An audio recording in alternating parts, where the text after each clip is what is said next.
Assalamualaikum warahmatullahi wabarakatuh. Waalaikumsalam warahmatullahi wabarakatuh. Mas Dimas nih kok bawa temen nih? Ini siapa nih? Kok beda Ya, sama podcast-podcast sebelumnya nih?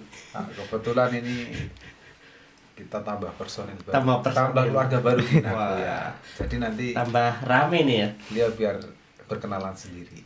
Boleh kenalan Miss, namanya siapa nih Mas? Perkenalkan, nama saya Mahatma Kesa Nartinta. Saya biasa dipanggil Kesa. Kesa. Hai. Oh berarti udah bahasa Jepang nih namanya Bahasa Kesa. Jepang, ada bahasa Jepang namanya. Aduh. Berarti emang ditakdirkan. Ditarikan ke Jepang. Asalnya dari mana bisa disebutkan? Saya berasal dari Klaten, Jawa Dari Tengah. Klaten. Dari Klaten. Satu daerah sama Mas Dimas ya? Enggak. Beda kalau saya Jogja. Jogja, oh sebelahan berarti. Sebelahan, tetanggaan. Cuman dulu satu LPK. Oh satu LPK. LPK. Oh, iya. Berarti ada berapa orang kohainya nih Mas? Kohainya sekarang ada 3. Ada 3. Kebetulan yang 2 di rumah, jadi cuma 1. Oh cuma satu. yang hima cuma 1. Cuma satu nih ya. Cuma satu. Oh, berarti calon-calon penerus ini ya. Iya. Ya maklum lah, namanya anak muda mesti kan juga punya kesibukan. Iya, Kan iya. baru telepon keluarga. Ya maklum lah, baru Iya, datang iya. kan ya. Ini Mas Dimas kayaknya kemarin kan udah selesai 3 tahun. Ya betul. Kok masih balik lagi ke Jepang nih? Apa uangnya belum cukup atau gimana nih? Apa emang kerjanya seenak itu? Kok bisa balik lagi ke sini? Ya mungkin salah satunya juga dari uang nih ya. Mungkin dari uang juga dikatakan belum cukup ya juga belum. Mm-mm. Dikatakan udah cukup ya juga belum cukup. Hmm, Terus dari kerja ya mungkin nyaman nyaman. sih.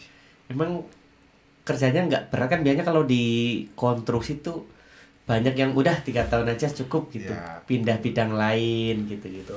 Kebanyakan orang-orang yang di anak-anak konstruksi itu tuh biasanya dia sudah cukup dengan 3 tahunnya. Mm-mm. Karena kenapa?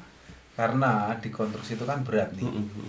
Selain musuhnya adalah cuaca, Mm-mm. terus juga apa ya?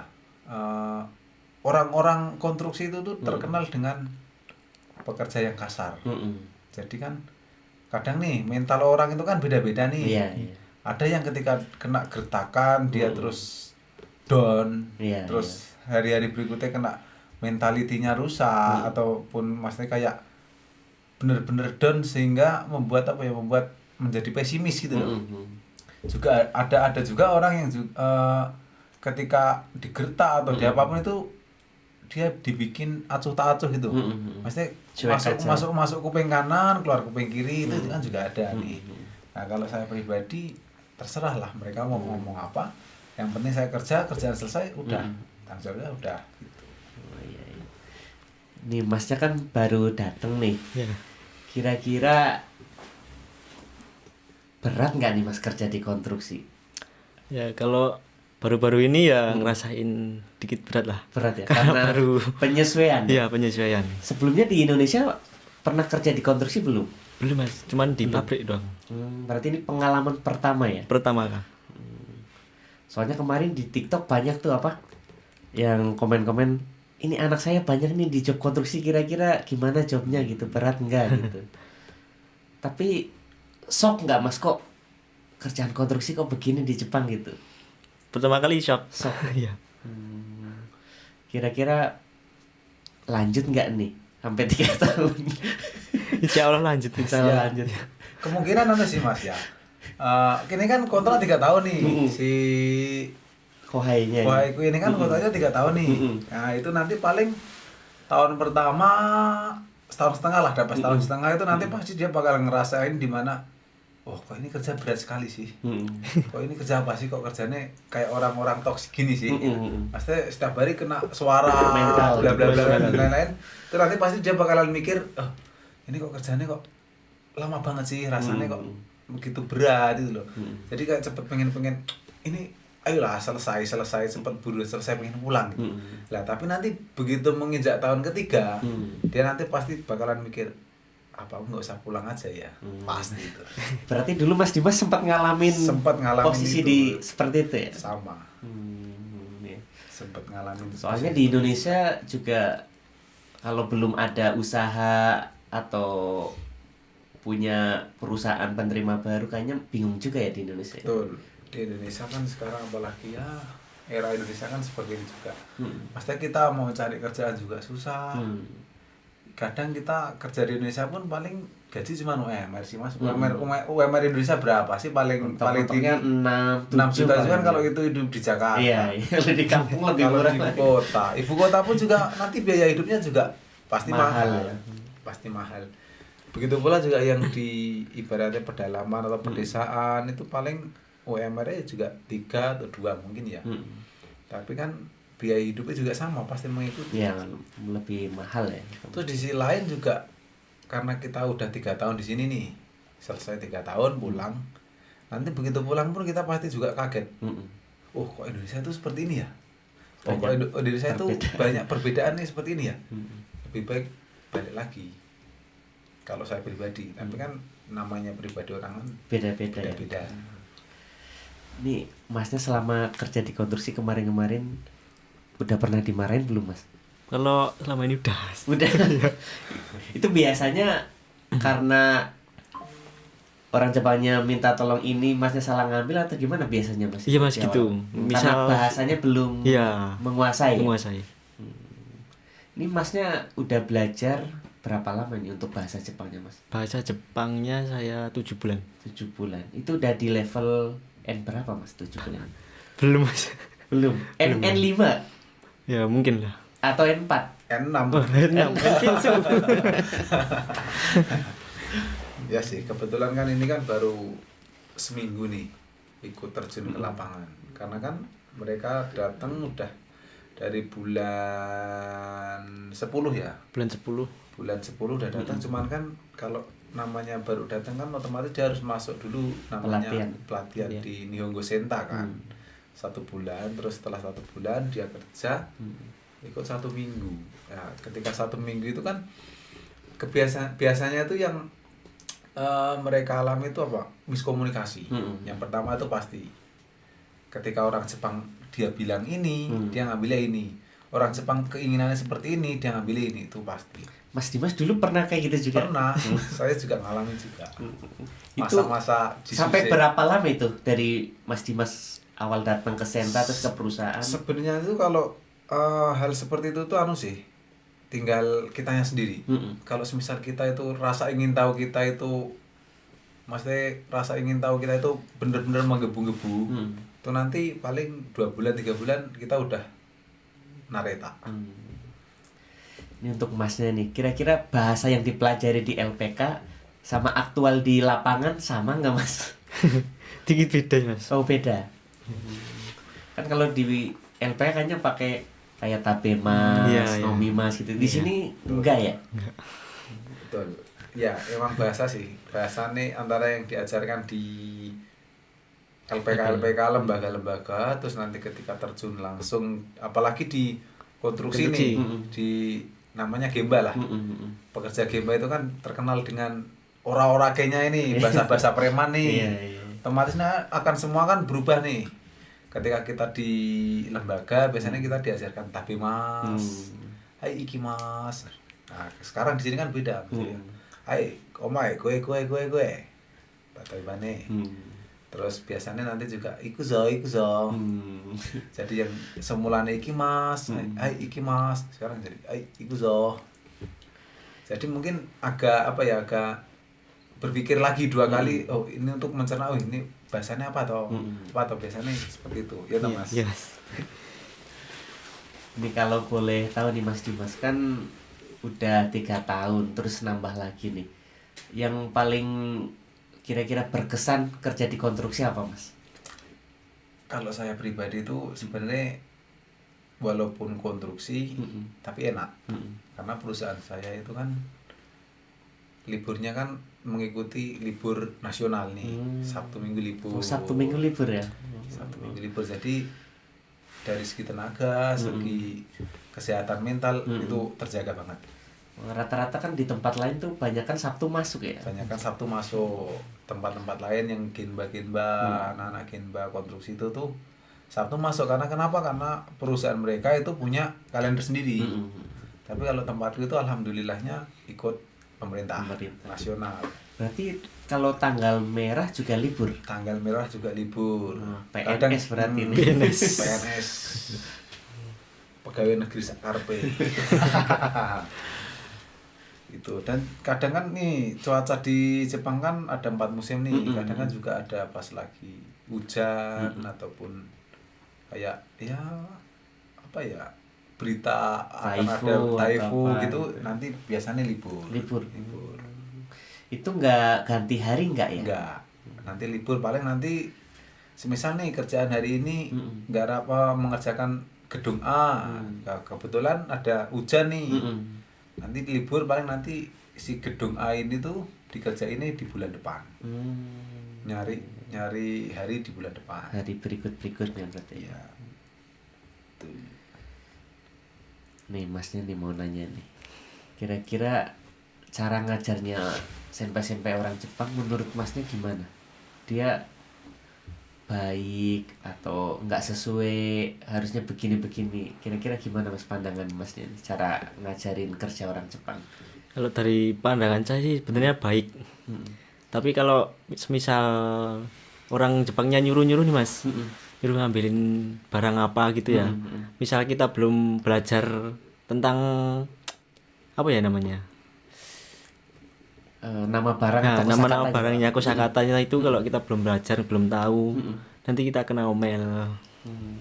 Biasanya sih gitu saya. Tapi biasanya itu ngomelnya di tempat kerja atau setelahnya juga masih ngomel, namanya apa, setelah pulang kerja atau cuma pas hari kerjanya Pas doang? di jam kerjanya doang mas. Jadi pas kalau pulang itu udah biasa kayak di luar aja.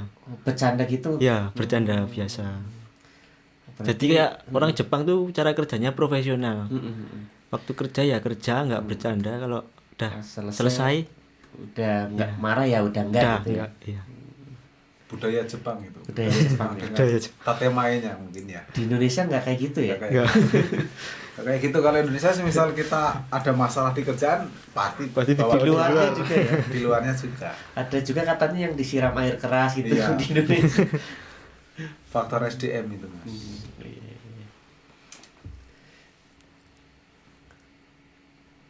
Faktor SDM. Ya bedanya sih kayak gitu ya. Mungkin kalau di Jepang ketika orang Jepang kerja ya udah berarti diselesaikan di jam kerja tersebut. Jadi nanti di luar udah kayak teman biasa, maksudnya kita ngobrol bareng, bercanda bareng lagi. Nah ini kan Mas Dimas udah berpengalaman nih, kira-kira untuk mengatasi kayak homesick atau aduh aku udah pengen pulang berat banget nih, kira-kira ada pesan-pesan gak nih untuk Koha yang baru datang atau nanti untuk teman-teman yang di Indonesia yang mau ke Jepang gitu? Kalau untuk Kohai saya sendiri sih sebenarnya gampang mengatasinya, itu tuh tinggal apa ya, istilahnya kita itu melebarkan sayap yang selebar-lebarnya. Dengan cara apa? Dengan cara kita bersosialisasi dengan orang Indonesia, sama-sama orang Indonesia. Nah semisal kita mau bersosialisasi juga ke orang Jepang juga, kalau bisa ya monggo silakan itu loh.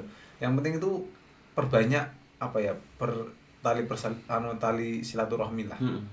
Terus nanti untuk mengatasi homesick nanti biasanya kalau semisal libur Sabtu Minggu itu nanti diisi dengan kegiatan yang positif.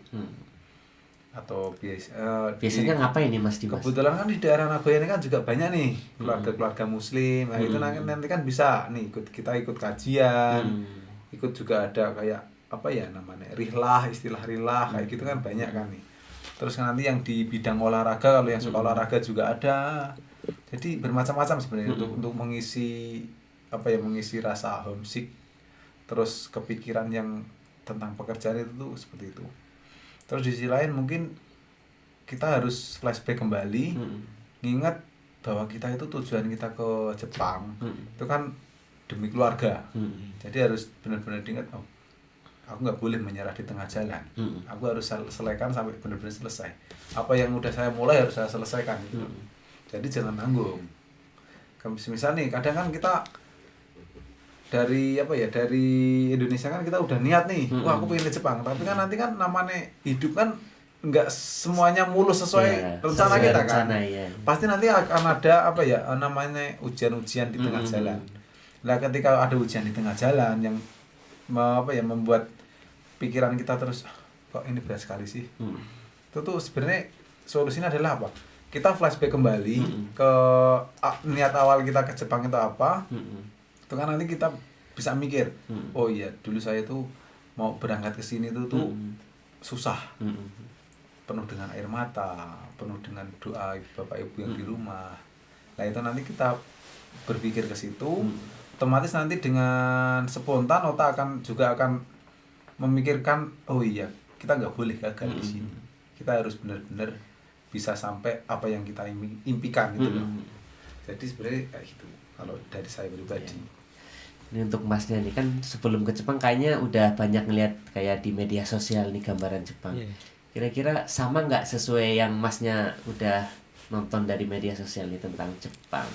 Kalau di kehidupannya sih hampir ya sama lah. Tapi kalau di cara kerja kayak konstruksi itu baru tahu ini ya. Baru ngerasain. Kayaknya kalau dilihat di sosial media itu enak. Banyak ini seri yang enak-enak. Iya, enak-enak. Yang susahnya nggak diupload. Dari kayak Sakura bener-bener real, live.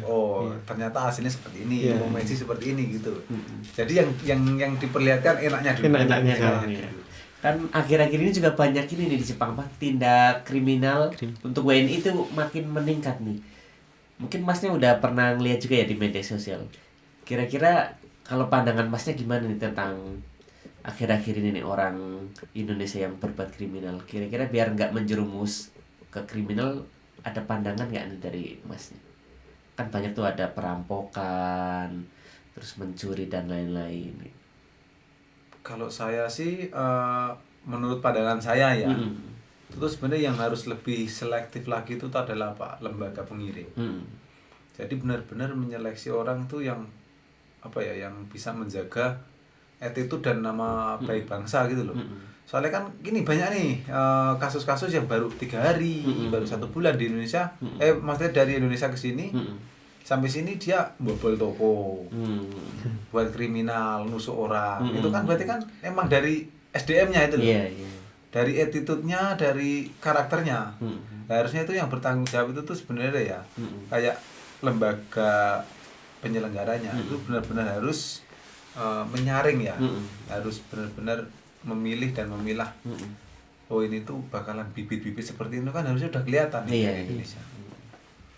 Terus mungkin di sisi lain ya apa ya yang kadang aku juga heran sih sama orang-orang yang seperti itu tuh. Dalam pikiran itu apa yang terbesit kok bisa melakukan seperti itu gitu loh. Apalagi di negara orang. Apalagi di negara orang gitu yang notabene kita itu tuh sebenarnya sangar gagah. Karena apa? Karena status kita itu adalah bule. adalah bule. Kuli tapi ya walaupun Amit nuwun sewu kita kuli, tapi kan kulinya itu kuli internasional gitu loh. Kulinya kuli internasional gitu loh. Antar negara, antar benua. Tapi kok sampai sini kok yang dilakukan kayak maling, nusuk orang, kriminal itu kan di luar ya. Iya, di luar harusnya kan itu berarti kan emang dari SDM-nya kan ya. Kira-kira dari Masnya ini ada satu pesan gak nih untuk teman-teman kita yang mau ke Jepang? Dari pengalamannya Masnya udah datang dan merasakan kerja di sini. Kalau dari saya ya Mas, ya stop menormalisasikan kehidupan di Indonesia dibawa ke Jepang. Contohnya kayak ngerokok sembarangan, puntung rokok dibuang sembarangan. Kan di Indonesia banyak ya Mas. Iya. Kayak di sini kan ada tempat merokok lah namanya. Kan nggak boleh itu ngerokok di jalan, dibuang sembarangan. Kalau dari Mas Dimas ada pesan nggak nih terakhir untuk teman-teman kita yang mau ke Jepang? Yang mau ke Jepang ya, ya apa ya? Mungkin untuk pertama nih masalah bahasa Jepang. Bahasa Jepang itu memang benar-benar harus dikejar, harus benar-benar dipelajari. Terus nanti yang kedua mungkin dari karakter, terus attitude itu tuh juga harus dirubah. Karena kenapa? Karena peraturan di Indonesia sama di Jepang itu kan beda nih. Iya. Jepang itu kan dengan apa ya, dengan SDM terbaik di dunia dengan masalah peraturan gitu loh. Jadi orang Jepang itu kan memang benar-benar takut nih sama peraturan. Sedangkan kan kalau orang Indonesia kan peraturan kan peraturannya nggak kelihatan, selanggar. Itu nggak bisa. Karena kenapa? Karena nanti kalau semisal kebiasaan di Indonesia dibawa di sini, ya itu nanti jadi ini kayak SDM yang ketika datang baru seminggu, 1 bulan, setengah tahun itu terus buat kriminalitas. Itu pasti. Kalau semisal dia nggak bisa bener-bener nggak bisa merubah apa yang ada di Indonesia. Karena apa? Karena kebiasaan di Indonesia setiap hari ini itu kan orang Indonesia itu kan peraturan, oh ini peraturan dilanggar nggak masalah, nggak ada apa-apa gitu kan. Sedangkan kan kalau di Jepang kan kamu sekali ini melanggar peraturan, nanti pasti ada sanksi yang Iya, benar. didapat gitu loh. Ya itu sih pesan-pesannya. Ya, terima kasih banyak ini Mas Dimas sama Kohnya udah mampir di podcast Mustafa Kasuku. Jangan lupa teman-teman di follow dan diikuti di Instagram, TikTok sama di YouTube untuk video lengkapnya. Terima kasih. Assalamualaikum warahmatullahi wabarakatuh. Waalaikumsalam warahmatullahi wabarakatuh.